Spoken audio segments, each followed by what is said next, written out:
በነገራችሁ ላይ መርከብ በብዙ መንገድ ነው የተተረጎመው። መርከብ ንጽህና በመርከብ ነው የሚተረጎመው። ለምሳሌ መርከቡ ቢሰበር ጓዙ ምን ይላል? ጓዙ ምን ይላል? ይሰጥማል። የተጫነው ሰው ሁሉ ይሰጥማል። እና ንጽህና መርከብ ነው ይባላል።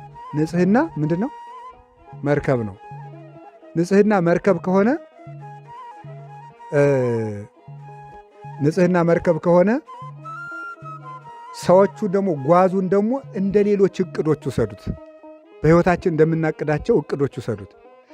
ይኸውላችሁ መርከቡ ሲሰበር በመርከቡ ላይ የተጫኑት ሁሉ እንደሚሰጥሙ ሰው ንጽህናውን በኃጢአት ሲያቆሽሸው እቅዶቹ ሁሉ አብረው ይበላሹበታል።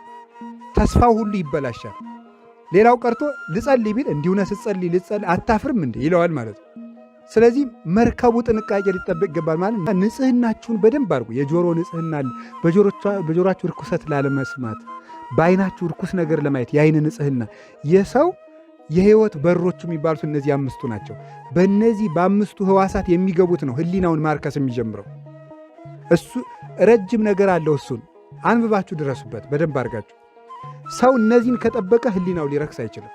የሚያየውና የሚሰማው ነገር የሚያረክሰው እና የረከሰ ነገር ላለማየት መርከባችሁን ጠብቁ። ከዛ ሌላው እንዳይበላሽባችሁ። እቅዳችሁ ይበላሻል፣ ተስፋችሁ ይበላሻል፣ ስራችሁ ይበላሻል፣ ገንዘባችሁ ይባክናል። ሁሉ ነገር የሚበላቸው መርከቡ ሲሰበር ነው።